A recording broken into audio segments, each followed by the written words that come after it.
Hello everybody, I am Deepika from LearnoHub, a free learning platform where you can study physics, chemistry, maths, biology absolutely for free only at learnohub.com.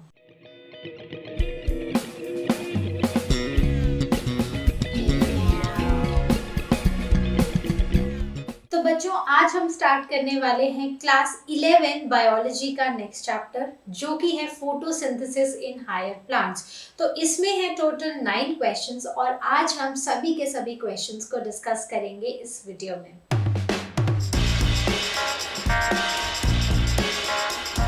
So let us start with our question number 1. So question number 1 says, by looking at a plant externally, can you tell whether a plant is a C3 or a C4? Why and how? Right? तो हमें दो plants they दिए गए हैं, मान लो नहीं एक ही plant दिया गया है हमें, तो उस प्लांट को हमें बाहर से अच्छे से देखना है, मतलब हमें किसी इनर डिटेल में या कोई उसके अंदर सेल के स्ट्रक्चर्स नहीं देखने हैं, हमें जस्ट बाहर से देखना है और हमें पता लगाना है कि क्या ये प्लांट C3 है या C4 है। तो क्या ये हम पता लगा सकते हैं या नहीं लगा सकते हैं, तो हमें उसके बारे में बताना है। तो अगर हम एक्सटर्नल मॉर्फोलॉजी एक प्लांट की देखते हैं तो वो हमें C3 और C4 प्लांट्स में डिफरेंशिएट नहीं करवा सकता, ठीक है, क्योंकि इन प्लांट्स में जो C4 प्लांट्स होते हैं उनकी एक खासियत होती है, वो होती है क्रैंस एनाटॉमी। तो ये जो एनाटॉमी होती है ये हमें ये समझ आती है जब हम प्लांट्स को इंटरनली स्टडी करते हैं, मतलब इंटरनल एनाटॉमी हम उनकी स्टडी करते हैं। तो उस केस में जो प्लांट्स हैं उनको बाहर से देख के तो हमें क्रैंस एनाटॉमी दिखेगी नहीं, ठीक है। तो एक्सटर्नली हम सिर्फ बाहर एक्सटर्नल मॉर्फोलॉजी देख के हम प्लांट्स को डिफरेंशिएट नहीं कर सकते between a C3 and whether that plant is a C3 और अ C4 plant, right. So external morphology do not necessarily differentiate between plants that are adapted to dry tropical climate have C4 pathway, but external morphology does not necessarily differentiate them from C3 plants। मतलब ये बोला जाता है कि वो plants जो कि dry tropical climate को अडेप्ट में अडेप्टेड होते हैं वो C4 पाथवे को फॉलो करते हैं, राइट। लेकिन ज़रूरी नहीं है कि सभी करते हैं और एक्सटर्नली देख के हम एक्चुअली नहीं बोल सकते कि वो C3 पाथवे को फॉलो कर रहे हैं या C4 को कर रहे हैं, राइट। तो द आंसर इज नो, ठीक है, बाहर से हमें नहीं पता चलेगा कि वो C3 है या C4 प्लांट है, correct. So let's see our question number 2। Question number 2. By looking at internal structure of a plant, can you tell whether a plant is C3 or C4? Explain. तो last question में हम क्या पढ़ रहे थे कि अगर हम एक प्लांट दे दिया जाए तो उसको एक्सटर्नली क्या हम उसको देखकर हम ये बोल सकते हैं कि वो प्लांट C3 है या C4 है। तो वहीं पर हमने एक चीज़ डिस्कस की थी कि बाहर से देख के तो नहीं बता सकते, लेकिन अगर हम प्लांट की इंटरनल स्ट्रक्चर्स को स्टडी करने पर आए तो हम बता सकते हैं। तो इस क्वेश्चन में हमसे वही पूछा गया है कि कौन सा वो इंटरनल स्ट्रक्चर है जिसको स्टडी करके हम ये बता सकते हैं कि एक प्लांट जो है वो C3 है या C4 है।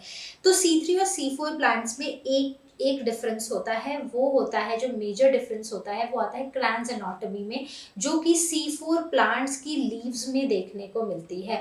तो क्रैंस का मतलब होता है रिंग, राइट।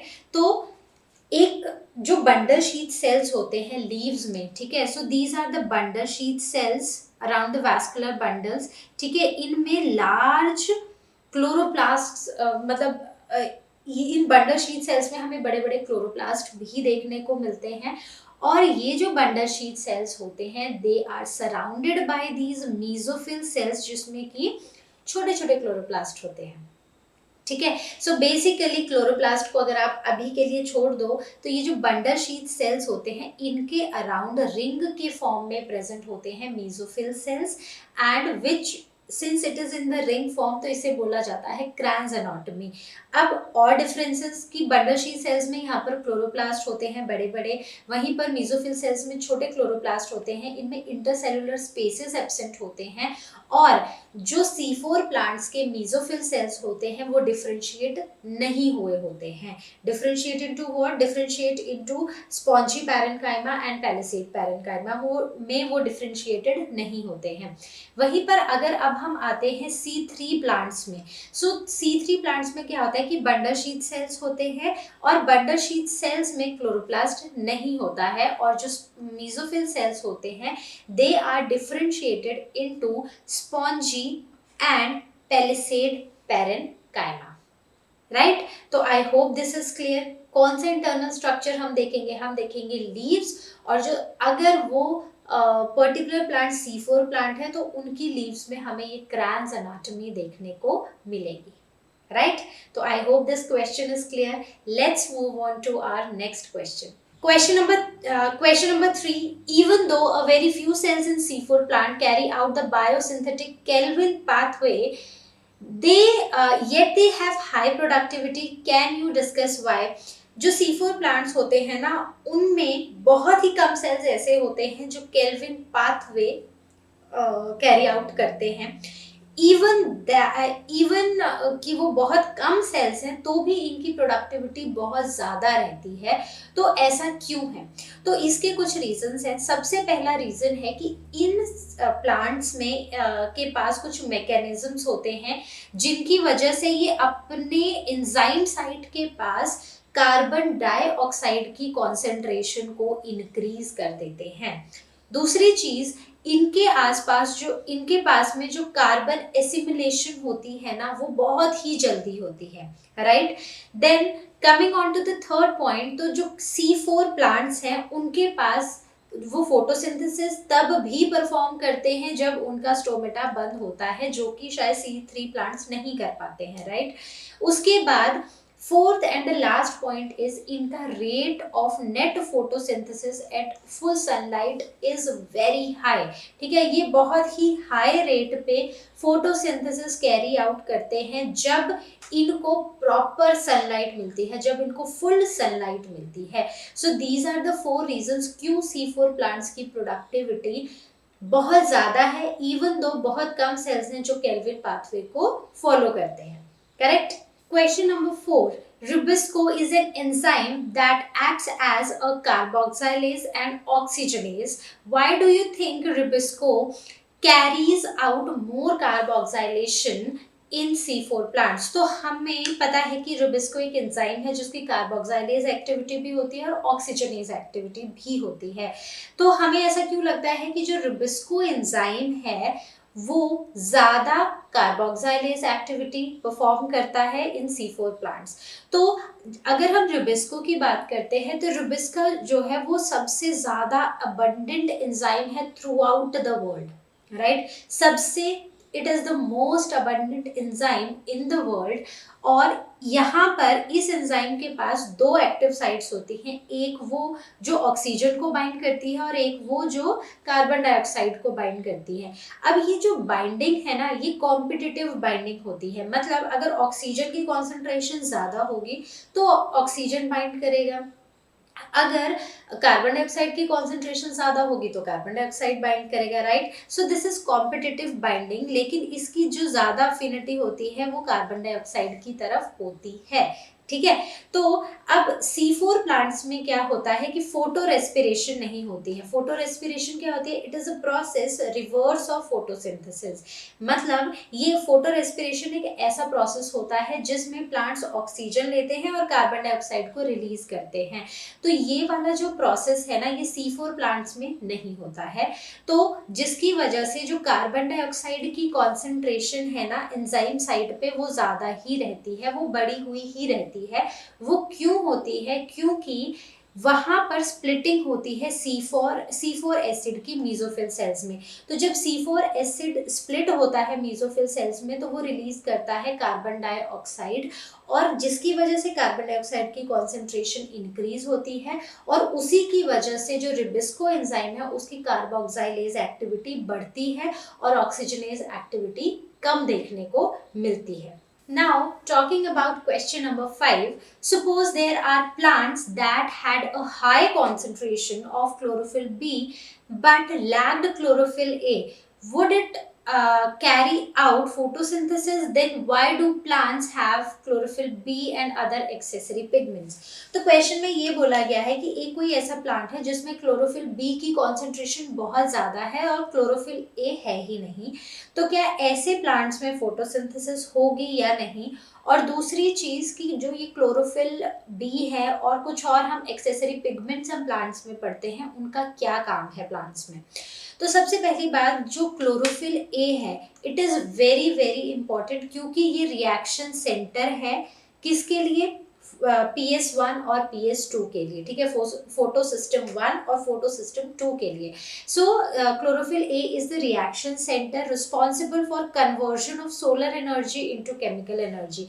तो जब इन रिएक्शन सेंटर्स पे सोलर एनर्जी गिरती है तो ये जो लाइट एनर्जी है ये कन्वर्ट हो जाती है केमिकल एनर्जी में। तो बाकी तो हमने पढ़ा है कैसे इलेक्ट्रॉन्स जो हैं वो excited electrons and all that process PS1 और PS2 का साइक्लिक और नॉन साइक्लिक वाला, राइट। तो जो क्लोरोफिल ए है ना इसमें होते हैं एक A700 और एक A680। तो ये दोनों जो है ना they act as a reaction centre. जो क्लोरोफिल A700 है it is a reaction centre for PS1, और जो क्लोरोफिल A680 है it is a reaction centre for PS2, right. तो अगर क्लोरोफिल ए नहीं होगा तो फोटोसिंथेसिस नहीं होगी, राइट, क्योंकि ये रिएक्शन सेंटर है, यहीं पर जो सोलर एनर्जी है वो गिरती है और केमिकल एनर्जी में कन्वर्ट होती है। वहीं पर अगर हम क्लोरोफिल बी या बाकी एक्सेसरी पिगमेंट्स की बात करें, यस दे आर इम्पॉर्टेंट। क्यों? क्योंकि जैसे क्लोरोफिल बी है, ज़ैंथोफिल्स हैं, कैरोटेनॉइड्स हैं, ये भी सन की एनर्जी को एब्जॉर्ब करते हैं और इसको ट्रांसफर कर देते हैं क्लोरोफिल ए को। तो बेसिकली इनका काम है कि वाइडर रेंज ऑफ एब्जॉर्प्शन। जो क्लोरोफिल ए है उसकी कुछ अपनी रेंज है जिस जिस रेंज में वो सनलाइट को एब्जॉर्ब करता है, लेकिन बाकी जो पिगमेंट्स हैं, क्लोरोफिल बी है, ज़ैंथोफिल्स है, केराटिनॉइड्स हैं, इनका एक अपनी रेंज है सनलाइट को एब्जॉर्ब करने की। तो बेसिकली ये सारे के सारे क्या करेंगे, एनर्जी को एब्जॉर्ब करेंगे और इसको ट्रांसफर कर देंगे क्लोरोफिल ए को, जो कि रिएक्शन सेंटर है, और तभी फोटोसिंथेसिस होगा। तो ये एक तो वो जो रेंज है जो जिसमें एनर्जी को एब्जॉर्ब किया जा सकता है उसको बढ़ाते हैं फॉर फोटोफॉस्फोराइलेशन, राइट। तो ये जो पाथवेज है हमारे, जो साइक्लिक फॉस्फोराइलेशन है, नॉन साइक्लिक फॉस्फोराइलेशन है, इसमें एनर्जी जो सन एनर्जी है इसकी एब्जॉर्प्शन में हेल्प करते हैं और इसको पूरा का पूरा ट्रांसफर कर देते हैं क्लोरोफिल ए को। तो जो फर्स्ट जो हमारा क्वेश्चन है उसका आंसर यही होगा कि अगर क्लोरोफिल ए नहीं होगी तो फोटोसिंथेसिस नहीं होगी। और क्लोरोफिल बी और एक्सेसरी पिगमेंट्स का काम है सिर्फ एनर्जी को ट्रांसफर करके एक वाइडर रेंज ऑफ एब्जॉर्प्शन देना प्लांट्स को, और उस एनर्जी को एब्जॉर्ब करके क्लोरोफिल ए को ट्रांसफर कर देना, करेक्ट। सो बहुत ही सिंपल क्वेश्चन था, आई होप आपको क्लियर हुआ होगा। Question number 6, why is the color of a leaf kept in dark frequently yellow or pale green, frequently turns yellow or pale green? Which pigment do you think is more stable? तो question हमसे ये पूछा गया है कि जब हम एक प्लांट को हम डार्क में रख देते हैं तो उसके जो लीव्स हैं वो येलो या पेल ग्रीन क्यों हो जाते हैं, और कौन सा पिगमेंट है जो ज़्यादा स्टेबल होता है, ठीक है। तो हमें पता है कि लीव्स में होता है एक जो मेजर पिगमेंट है दैट इज क्लोरोफिल। अब जो क्लोरोफिल है ना, जब हम किसी भी प्लांट को हम डार्क में शिफ्ट कर देते हैं तो वो जो पिगमेंट है ना वो खुद को it is not very stable, तो वो क्या हो जाता है, it actually loses it stability, वो डिग्रेड हो जाता है, जिसकी वजह से एक तो एनर्जी नहीं एब्जॉर्ब कर पाता है in the absence of light, और साथ के साथ जो प्लांट का ग्रीन कलर है ना वो भी लूज हो जाता है। वहीं पर और पिगमेंट्स होते हैं जो कि हमने एक्सेसरी पिगमेंट्स पढ़े हैं, जैसे कि कैरोटेनॉइड्स हैं। तो ये जो कैरोटेनॉइड्स होते हैं they are more stable as compare to chlorophyll, और ये हमारे लीव्स को देते हैं येलो और pale green colour, right. So this means carotenoids impart yellow colour to the leaves and they are more stable as compare to the chlorophyll, correct? Question number 7. Look at the leaves of the same plant on shady side and compare it with the leaves on the sunny side, or compare a potted plant kept in the sunlight with those in the shade. Which of them has leaves that are darker green and why? तो सबसे पहली बात है कि हमें क्या करना है, हमें कंपैरिजन करना है उन लीव्स का। एक प्लांट है जिसकी कुछ लीव्स जो हैं वो उनको धूप मिल रही है, कुछ को धूप नहीं मिल रही है, वो शेड में है। या फिर बेस्ट है कि एक प्लांट को आप रख दो धूप में और एक को आप रख दो शेड में। अब कंपेयर करो कलर को, कौन सी वो लीव्स हैं जिनका कलर डार्क ग्रीन होगा। तो जो लीव्स शेड में है, जिनको कम लाइट मिल रही है, उनमें क्या होगा कि उनके अंदर क्लोरोफिल होगा जो कि एफिशिएंटली फोटोसिंथेसिस कर सकता है, क्योंकि वो क्लोरोफिल यूज ही नहीं हो रहा है फोटोसिंथेसिस के लिए, क्योंकि वो प्लांट तो डार्क में है। वहीं पर दूसरा प्लांट है जिसको हमने धूप में रखा है, तो वहां पर उसको अच्छी खासी लाइट मिल रही है, और जो क्लोरोप्लास्ट हैं वहां पर वो जो क्लोरोप्लास्ट हैं वो खुद को अलाइन कर लेते हैं इन, मतलब जो मीजोफिल सेल्स के क्लोरोप्लास्ट हैं वो इरेगुलरली अरेंज्ड होते हैं, और वो अपने आप को वर्टिकल फाइल्स में क्या कर लेते हैं, अरेंज कर लेते हैं। तो और दूसरी चीज एक और होती है स्ट्रॉन्ग लाइट में, वो ये है कि फोटो ऑक्सीडेशन हो जाता है क्लोरोप्लास्ट का। मतलब कि बहुत स्ट्रॉन्ग लाइट है तो उसकी वजह से क्लोरोफिल जो है वो उनकी ऑक्सीडेशन हो जाती है लाइट की वजह से, जिसकी वजह से वो फोटोसिंथेसिस ही नहीं कर पाते हैं, मतलब they lose that ability to photosynthesize, right. तो उस केस में मतलब कि क्लोरोप्लास्ट की डिग्रेडेशन होगी कहीं ना कहीं, तो मतलब कि क्लोरोप्लास्ट की मतलब क्लोरोफिल की वजह से ही तो ग्रीन कलर है, राइट। तो वो जो स्ट्रॉन्ग लाइट में रखा हुआ प्लांट है ना वो हमें कम ग्रीन दिखाई देगा, और वहीं पर वो प्लांट जो कि जिसको हमने शेड में रखा था ना उसके लीव्स हमें डार्क ग्रीन दिखाई देंगे, राइट। सो एक तो in the leaves that are in the shade have more chlorophyll to carry out the photosynthesis efficiently, तो उसमें क्लोरोफिल ज्यादा है इसलिए वो डार्क ग्रीन है।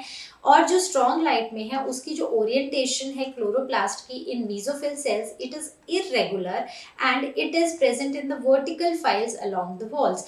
तो इसमें क्या होता है, फोटो ऑक्सीडेशन हो जाती है क्लोरोप्लास्ट की, ठीक है।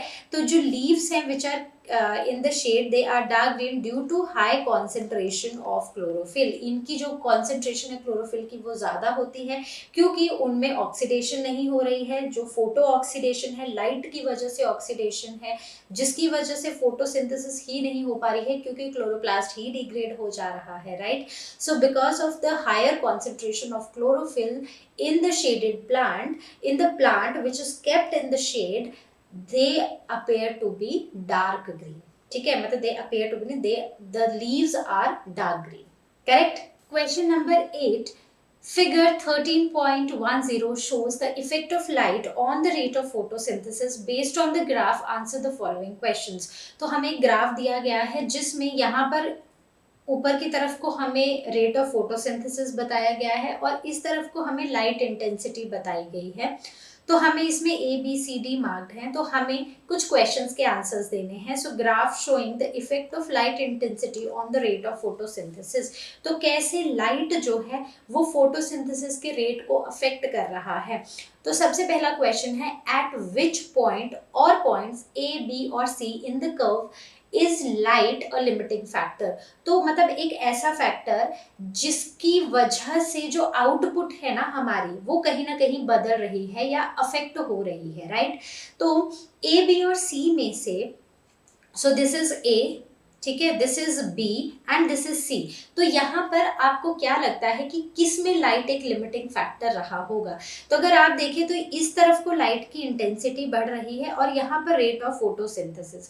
तो इस पॉइंट पे ये जो ई पॉइंट आया है ना, यहाँ के बाद जो रेट ऑफ फोटोसिंथेसिस है वो बिल्कुल सही एक लेवल पे चलता जा रहा है, लेकिन यहाँ पर क्योंकि लाइट शायद कम है इसलिए जो फोटोसिंथेसिस का रेट है वो थोड़ा स्लो है, राइट? तो इसका मतलब एक तो ए पॉइंट पे और दूसरा यू कैन से सम, पूरा बी तो नहीं है बट कुछ सर्टन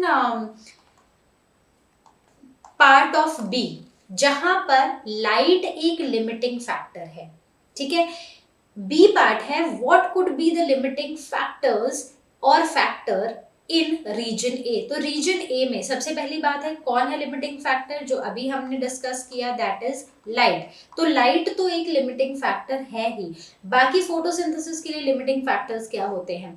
कार्बन डाइऑक्साइड होता है, वाटर होता है, तो ये सारे के सारे लिमिटिंग फैक्टर्स है in region A.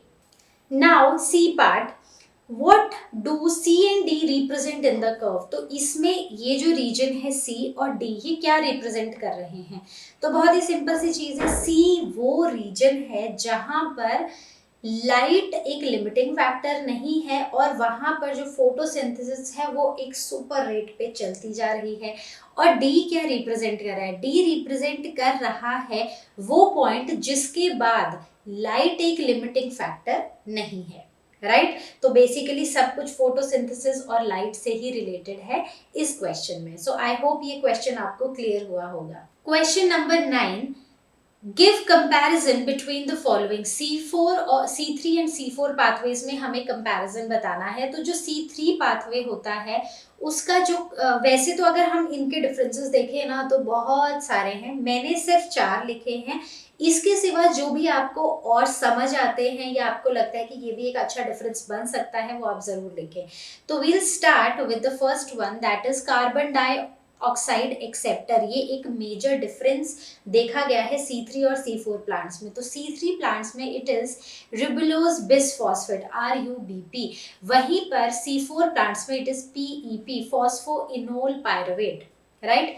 Then comes to the first stable product. तो C3 पाथवे में C3 प्लांट्स में जो फर्स्ट स्टेबल प्रोडक्ट देखने को मिलता है वो है फॉस्फोग्लिसरिक एसिड। वहीं पर C4 प्लांट्स में जो फर्स्ट स्टेबल प्रोडक्ट देखने को मिलता है वो है ऑक्सैलो एसीटेट, और we also write it as OAA, oxaloacetic acid, right?